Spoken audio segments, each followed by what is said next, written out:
Hallelujah. जय मसीह की। प्रभु का धन्यवाद हो आज के इस पवित्र दिन के लिए जो प्रभु ने हम सबों को दिया है कि आज एक बार फिर से हम अपने परिवार के साथ परमेश्वर के भवन में हैं, परमेश्वर की महिमा कर रहे हैं। हालांकि दुनिया आज परेशानियों में है, आज पूरे संसार में तबाही मची हुई है, जिसके कारण से हम अपने घरों में हैं, लेकिन हम प्रभु का धन्यवाद करते हैं कि उसने हम सबों को अपने परिवार के साथ इस भवन में इकट्ठा होने का अवसर दिया है। और हम चाहते हैं कि ये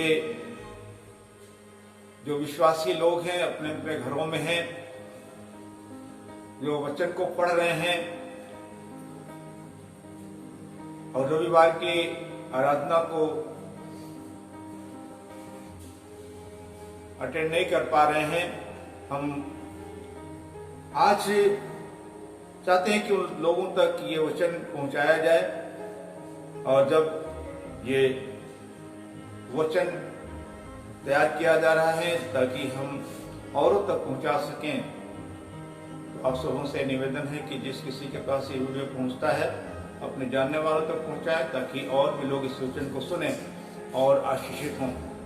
क्योंकि इस समय में जबकि दुनिया में हाहाकार मचा हुआ है, महामारी फैली हुई है, एक दूसरे से व्यक्ति मिल नहीं पा रहा है, ऐसे समय में परमेश्वर का वचन है जो हमें बल देता है, हमारी सहायता करता है, हमारी अगुवाई करता है और हमें अपने पथ पर चलने में हमारा मार्गदर्शन करता है। सो आज के इस पवित्र दिन में एक बड़ा अच्छा सा वचन जो हमें बहुत आशीषित करता है, इस वचन से हमें बार बार आशीष मिली है और आज एक बार फिर से इस वचन को आप तक पहुंचाना चाह रहा हूं। आज दुनिया तबाही में है, परेशानी में है और तरह तरह से लोगों की सुन रहे हैं, लोगों की तरफ ध्यान है। लोगों का ध्यान यह है कि कौन ऐसा है जिससे हमें छुटकारा मिले, कैसे हमें इस परेशानी से निजात मिले। लेकिन आज हम बताना मांगते हैं इस परमेश्वर के वचन के माध्यम से, जो नीति वचन उसके 1 अध्याय के 33 पद में लिखा हुआ है। अगर इसको पढ़ेंगे, पढ़ें 1 अध्याय 33 पद नीति वचन। परंतु जो मेरी सुनेगा, परमेश्वर के वचन में यूं लिखा हुआ है यहाँ पर कि आज दुनिया तमाम लोगों की सुन रही है, किसकी सुन रहे हैं, लेकिन परमेश्वर का वचन इस तरीके से यहाँ पर बता रहा है, हमें अपने ध्यान को प्रभु की ओर लगाना है, अपने कान प्रभु के वचन की तरफ खोल करके रखना है। क्योंकि यहाँ परमेश्वर का वचन बहुत अच्छी बात बता रहा है। आज दुनिया में तमाम प्रकार का डर फैला हुआ है, लोगों को समझ में नहीं आ रहा क्या करें, लोग एक दूसरे से मिलने में घबरा रहे हैं, क्योंकि ये ऐसी संक्रमित बीमारी है जो छूने से फैल रही है। लोगों को दूरी बनाकर रखने की सलाह दी जा रही है। लेकिन ऐसे समय में जबकि लोग परेशान हैं, तबाह हैं, डर समाया हुआ लोगों में, लेकिन परमेश्वर का वचन यहाँ बता रहा है, परंतु जो मेरी सुनेगा वह निडर बसा रहेगा। परंतु जो परमेश्वर की सुनेगा, परमेश्वर के वचन की सुनेगा, देखा वो निडर बसा रहेगा और बेखटके सुख से रहेगा। वो व्यक्ति जो प्रभु के वचन को सुनेगा, प्रभु की बातों को सुनेगा, प्रभु की तरफ में ध्यान लगाएगा, प्रभु के वचन की तरफ में कान लगाए रखेगा, उसके वचन को सुनेगा, उसके लिए यहाँ लिखा हुआ है कि वो निडर बसा रहेगा और बेखटके सुख से रहेगा। अगर प्रियो हम चाहते हैं बेखटके रहें, सुख से रहें, तो जरूरी इस बात की है कि हम अपने कान परमेश्वर के वचन की ओर लगाएं, हम अपने ध्यान को परमेश्वर के वचन की ओर लगाएं, परमेश्वर के वचन पर मनन करें, चिंतन करें। और जब हम प्रभु की तरफ ध्यान लगाए रखेंगे, प्रभु के वचन तरफ अपने कान लगाए रखेंगे, तब वचन बता रहा है कि वो निडर बसा रहेगा और बेखटके सुख से रहेगा। आज लोगों में खटक बनी हुई है, कब क्या हो जाएगा, कहीं हमारे घर में कोई दिक्कत ना आ जाए, कोई हमारे परिवार में कोई परेशानी ना आ जाए, हमारे गांव में कोई दिक्कत ना आ जाए। इस तरीके से लोग आज तबाह हैं, परेशान हैं। लोगों का ध्यान दुनिया की चीजों में लगा है। तमाम सलाहकारों को लोग सुन रहे हैं, सलाह लोग दे रहे हैं तरह तरह के। लेकिन आज मैं आपको परमेश्वर के वचन के माध्यम से सलाह देना चाहता हूं कि हम अपने कान परमेश्वर के वचन की ओर लगाएं, क्योंकि जो उसके सुनेगा, जो परमेश्वर के सुनेगा, वो निडर बसा रहेगा और बेखटके सुख से रहेगा। कुछ उदाहरण मैं आपको सामने रखना चाहता हूं। परमेश्वर के वचन में बहुत सी ऐसी बातें पाई जाती हैं, बहुत ऐसे लोग पाए जाते हैं, बहुत ऐसे विश्वासी पाए जाते हैं जिन्होंने परमेश्वर के वचन पर विश्वास किया और परमेश्वर के वचन पर ध्यान किया, परमेश्वर के वचन पर कान लगाया और उनके जीवन में बड़ी समस्या तो आई, परेशानी तो आई। मैं नहीं कह रहा हूं कि अगर हम परमेश्वर को सुनेंगे, प्रभु की तरफ ध्यान लगाएंगे, प्रभु के वचन पर कान लगाएंगे तो हम पर तकलीफें नहीं आएंगी, हम पर परेशानी नहीं आएंगी, ऐसी कोई बात नहीं है। लेकिन मैं बताना मांगता हूं, तकलीफें आ सकती हैं, परेशानियां आ सकती हैं, परीक्षाएं आ सकती हैं, समस्याएं हमारे जीवन में आ सकती हैं। लेकिन जब हम प्रभु के वचन पर अपने कान लगाए रखेंगे, प्रभु हमारे उन तकलीफों में भी रास्ता निकालेगा और प्रभु हमें बचाएगा और हम किसी बात से डरेंगे नहीं, लेकिन हम अपने प्रभु की महिमा करने पाएंगे। अगर हम देखें, एक घटना पाई जाती है मरकुस रचित सुसमाचार 5वें अध्याय में 21 पद से 24 पद तक ये घटना पढ़ेंगे और उसके बाद 35 पद से लेकर के 42 पद तक बड़ी अद्भुत घटना पाई जाती है। यहाँ पर एक व्यक्ति का वर्णन है, एक ऐसे व्यक्ति का वर्णन है जो आराधनालय का सरदार है, ये वचन का ज्ञानी है, परमेश्वर का वचन जानता है। ऐसा व्यक्ति है जो आराधनालय का सरदार, इसका नाम याइर है और वचन में लिखा हुआ है 5 अध्याय के 21 पद से पढ़ें। जब यीशु नाव से पार गया तो एक बड़ी भीड़ उसके पास इकट्ठी हो गई। एक बड़ी भीड़ उसके पास इकट्ठी हो गई। वो झील के किनारे ही था कि याइर नाम आराधनालयों वो झील के किनारे पर ही था कि याइर नामक आराधनालय के सरदारों में से एक उसके पास आया और उसे देखकर उसके पांव पर गिरा और यीशु मसीह को देखकर उसके पांव पर गिरा और वह ये कहकर उससे बहुत विनती की, हाँ, मेरी छोटी बेटी मरने पर है। वो विनती करने लगा, बहुत विनती करने लगा कि मेरी छोटी बेटी मरने पर है, तू आकर उस पर हाथ रख ताकि वो चंगी होकर जीवित रहे। ये विनती कर रहा है। लेकिन हुआ यूं कि जैसे यीशु मसीह ने उसने विनती की, यीशु मसीह साथ चलने को तैयार हुए, जैसे आगे बढ़े, वचन में लिखा है, सारी बातें पढ़ने का टाइम नहीं है, लेकिन बताना मांगता हूं कि एक रुकावट आ गई। एक औरत जो बहुत सालों से, 12 सालों से लहू से पीड़ित थी, अपनी बीमारी में परेशान थी, अपने बीमारी के लिए बहुत सी दवा कराई, वह बहुत वैद्यों के पास गई। लिखा हुआ है कि वो बहुत वैद्यों से बहुत दुख उठा चुकी थी और अपना सारा धन खर्च कर दिया था, फिर भी कुछ लाभ न उठाई थी। लेकिन और भी बीमार होती गई थी, और भी रोगी हो गई थी, और भी कमजोर हो गई थी। लेकिन उसने यीशु की चर्चा सुनी और भीड़ में पीछे से आकर यीशु के वस्त्र को छू लिया। तो लिखा वचन के अंदर कि क्योंकि वो कहती थी अगर मैं यीशु के वस्त्र को छू लूंगी तो चंगी हो जाऊंगी। और लिखा उसी समय जैसे उसने यीशु के वस्त्र को छुआ, वैसे ही उसका लहू बहना बंद हो गया, अपनी बीमारी से चंगी हो गई। और ये बातें हुई तब यीशु मसीह ने भीड़ में पीछे मुड़ करके देखा और कहा कि किसने मुझे छुआ। मैं सोचता हूं कि जब ये बातें हो रही होंगी तो ठीक है, किसी ने आकर के छुआ, चंगी हो गई, लेकिन यीशु से रुक करके ये पूछ रहे हैं कि किसने मुझे छुआ।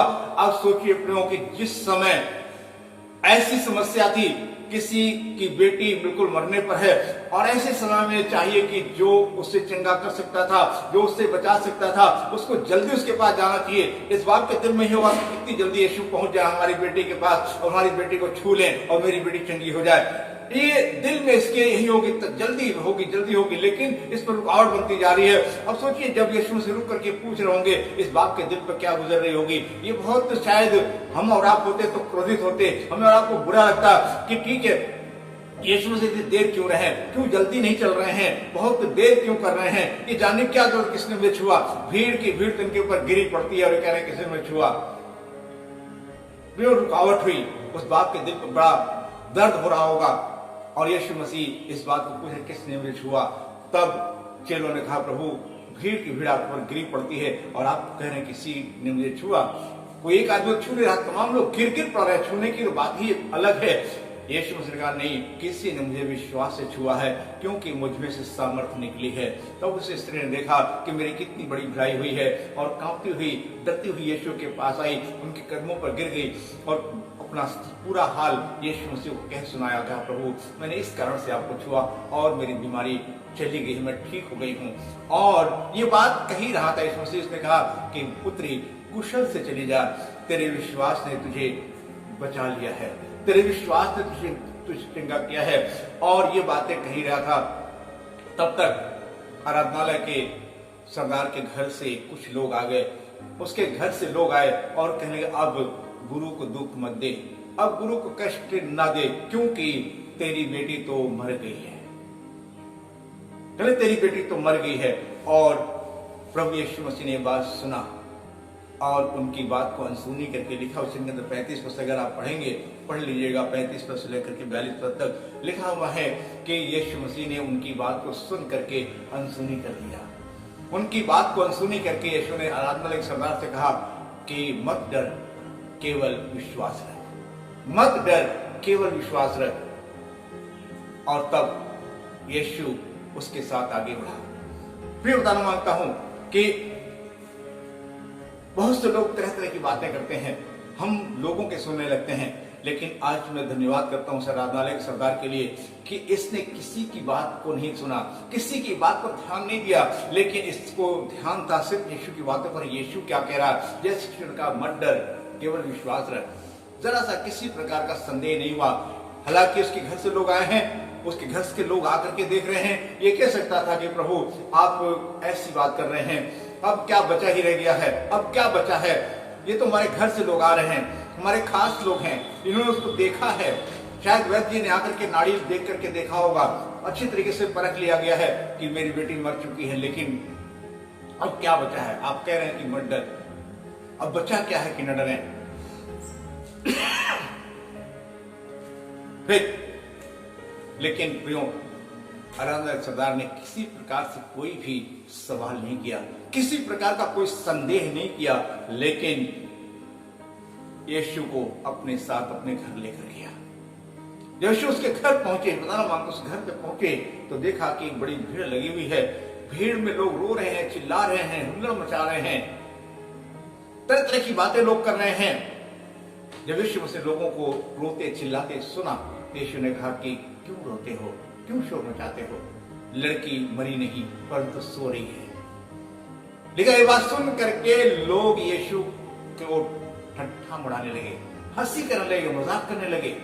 अब सोच, ऐसी घटना जब थी जबकि लड़की मर चुकी है, सबने देख लिया, जान लिया है कि लड़की मर चुकी है, उसकी सांसें खत्म हो चुकी हैं, वो लड़की पड़ी हुई है, वो मर चुकी है, उसके अंदर से प्राण निकल चुका है, लेकिन फिर भी यीशु मसीह कह रहे लड़की मरी नहीं परंतु सो रही है।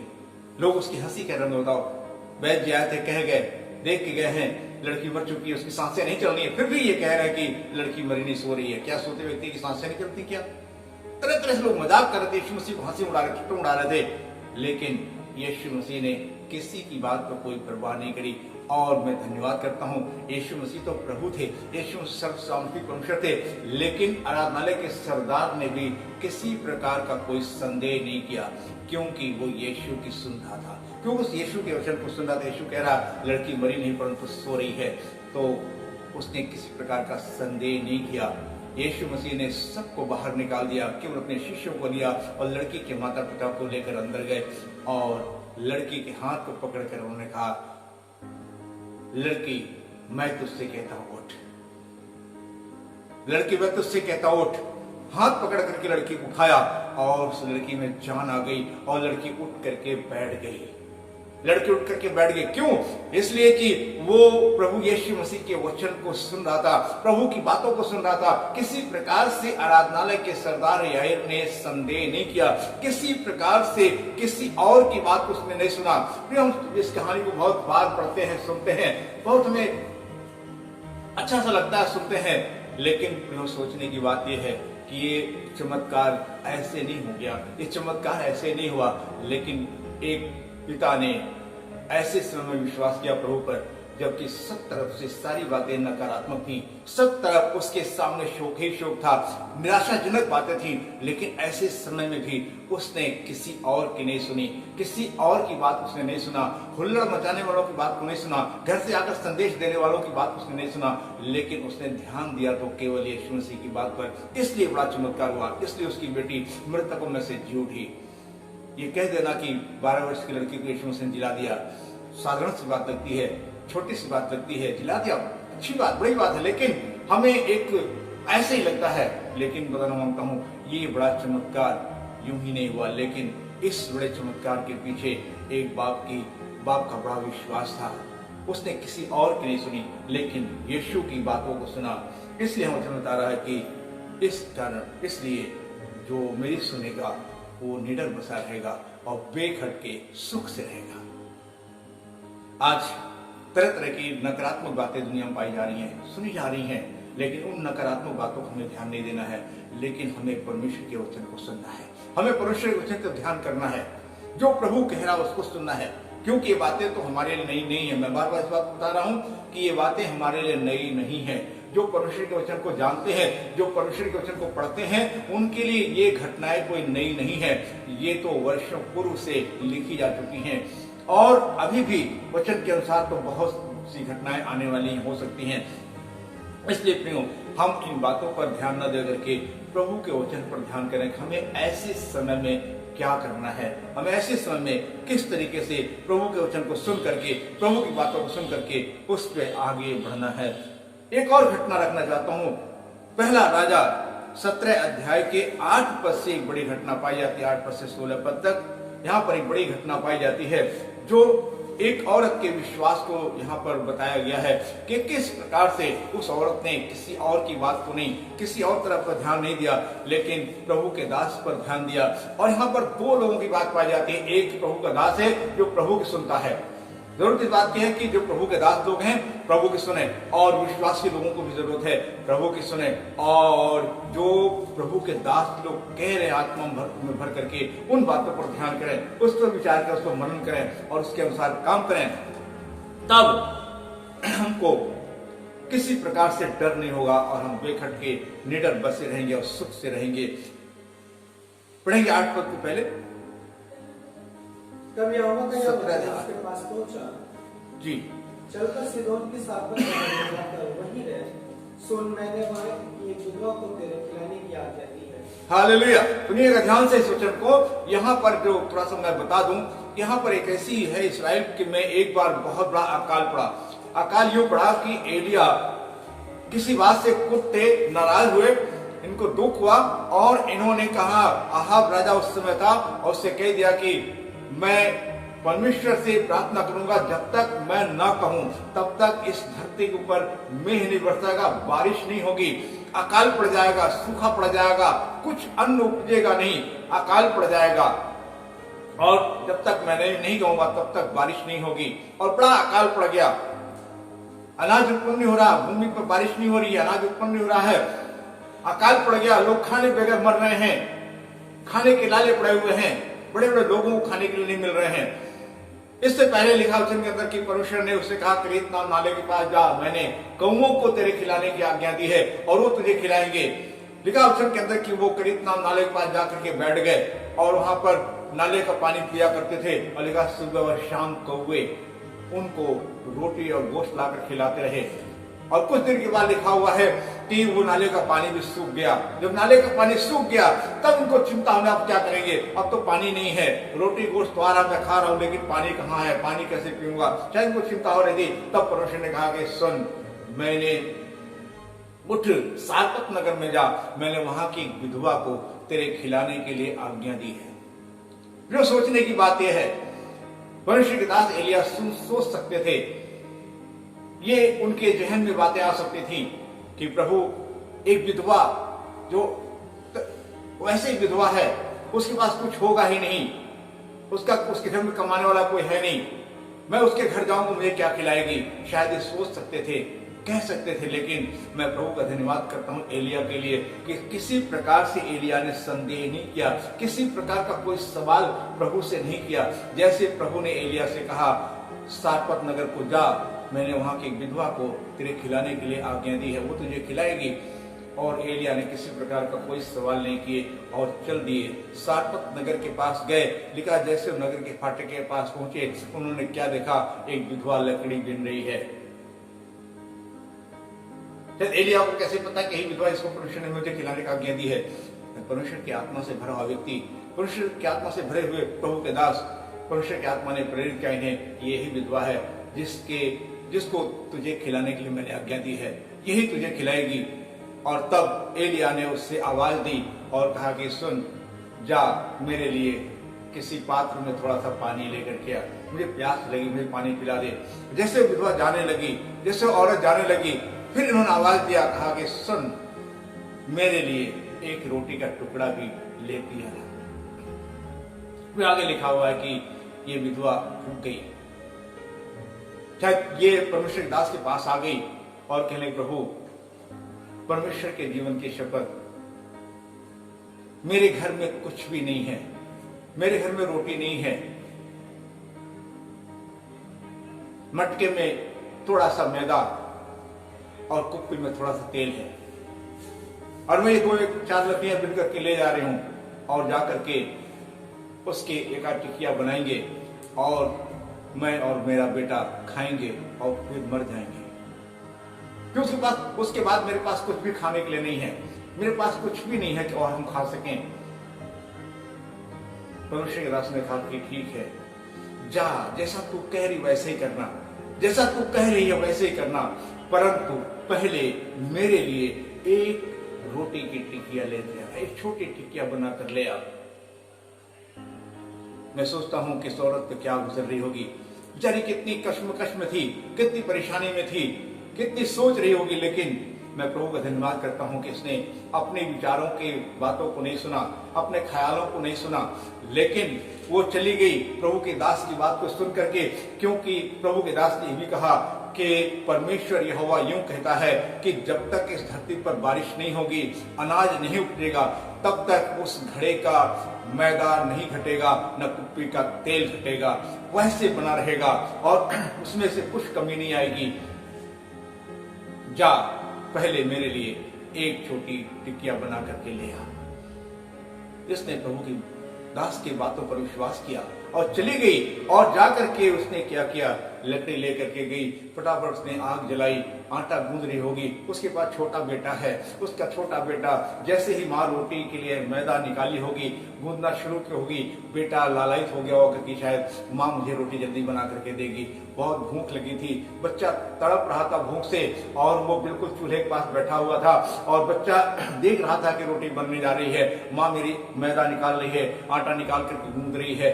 बहुत लालायित होगा और शायद बार बार बोल रहा होगा कि माँ जल्दी करो, मेरी रोटी बना दो, मैं खा लूं, मुझे बहुत भूख लगी है। वो बच्चा बार बार रोटी की तरफ देख, आटे की तरफ देख रहा था, और जैसे माँ ने रोटी बनाना शुरू किया, बच्चे के दिल में और जागृति आ गई, और उत्साहित हो गया होगा, शायद अब जल्दी मिल जाएगी। जैसे माँ रोटी को सेकना शुरू किया, बच्चा उत्साहित हो गया, जल्दी से दे दो। शायद बहुत परेशान था बच्चा, बहुत उत्साहित हो रहा होगा कि मुझे रोटी मिल जाएगी, लेकिन माँ कह नहीं पा रही थी, बोल नहीं पा रही थी, बेटा ये रोटी तेरे लिए नहीं है। क्योंकि वो रोटी तो परमेश्वर के दास के लिए बना रही थी, लेकिन बेटे की बात नहीं मालूम, माँ कह नहीं पा रही थी, अंदर अंदर कुड़ रही होगी, तड़प रही होगी, कैसे मैं कहूं कि ये रोटी तेरे लिए नहीं है। लेकिन जैसे ही रोटी तैयार होगी, बच्चा रोटी पर झपट पड़ा होगा, सोच रहा होगा तुरंत मुझे मिल जाए, मैं खा लूं। लेकिन तब माँ को कहना पड़ा, तब माँ की बात कहनी पड़ी। तब माँ ने कहा कि बेटा ये रोटी तेरे लिए नहीं है, ये रोटी तेरे लिए नहीं है। सोचिए, जैसे ही ये आवाज माँ के मुख से निकला होगा कि बेटा रोटी तेरे लिए नहीं है, बेटा चिल्ला पड़ा होगा, चिल्ला पड़ा होगा। जैसा कि हमारे घरों में होता है, हम घरों में देखते हैं कि जैसा बच्चे इस तरीके से किस काम को पूछने के लिए किस प्रकार से, अगर इस तरह की समय होता है, परेशानी होंगे, तकलीफ होंगे, तो कैसे बात करते हैं। शायद ये बच्चा तड़प पड़ा होगा, चिल्ला पड़ा होगा माँ के ऊपर कि माँ ये फिर किसके लिए रोटी है, तूने किसके लिए रोटी बनाई है, मेरे अलावा तेरा कौन इस दुनिया में है, मैं ही तेरा अकेला बेटा हूँ और कोई तो है नहीं, फिर तू क्यों कह रही है कि रोटी तेरे लिए नहीं है।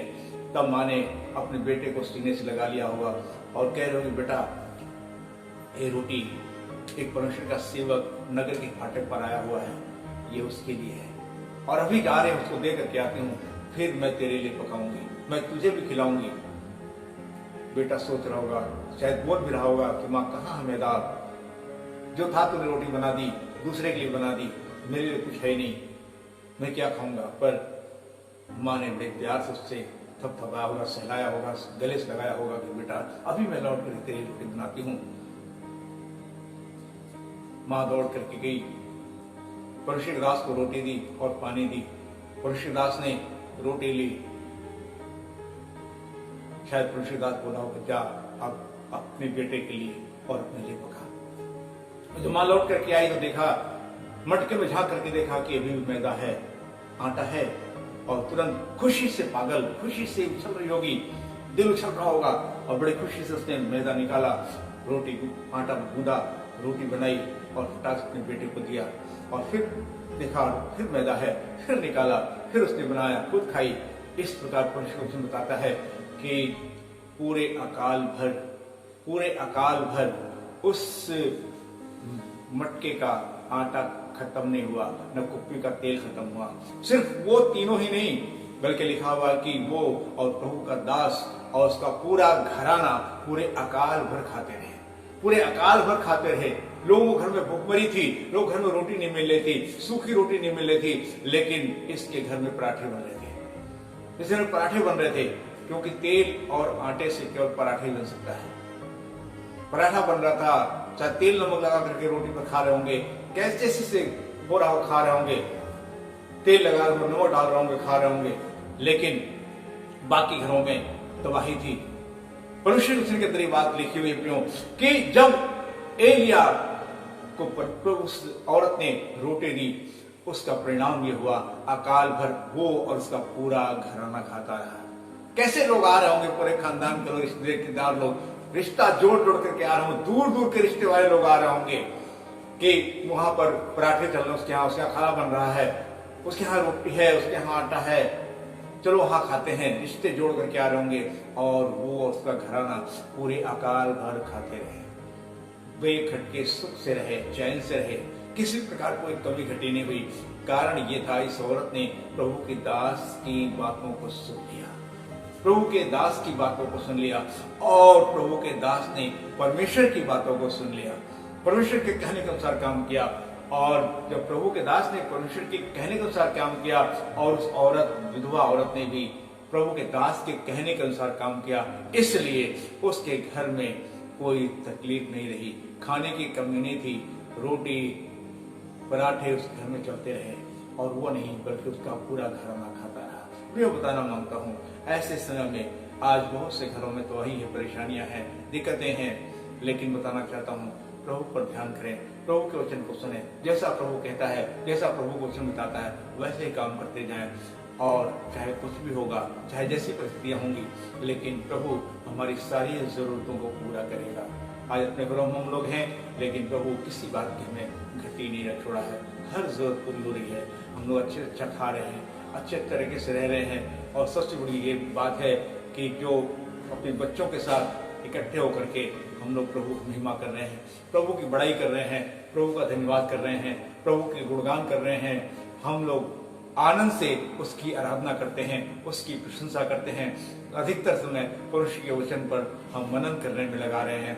ये सब प्रभु का अनुग्रह है जो प्रभु ने दिया है। प्रियो, हमें किसी प्रकार से हताश होने की आवश्यकता नहीं है, हमें परेशान नहीं होना है, बल्कि हम ऐसे समय में प्रभु के वचन पर ध्यान करें, प्रभु के वचन पर मनन करें, उसकी तरफ उसके वचनों को सुने, क्योंकि वचन लिखा हुआ है जो मेरी सुनेगा वो निडर बसा रहेगा और बेखटके सुख से रहेगा। अगर आप बेखटके सुख से रहना चाहते हैं, निडर बसे रहना चाहते हैं, तो आवश्यकता इस बात की है कि हम परमेश्वर के वचन को सुने, परमेश्वर की बातों को सुने, जैसा परमेश्वर कह रहा है वैसे ही करते जाएं और तब हम निडर बसे रहेंगे और आनंद से और सुख से बेखट के रहने पाएंगे और सर्वदा प्रभु की महिमा कर सकेंगे।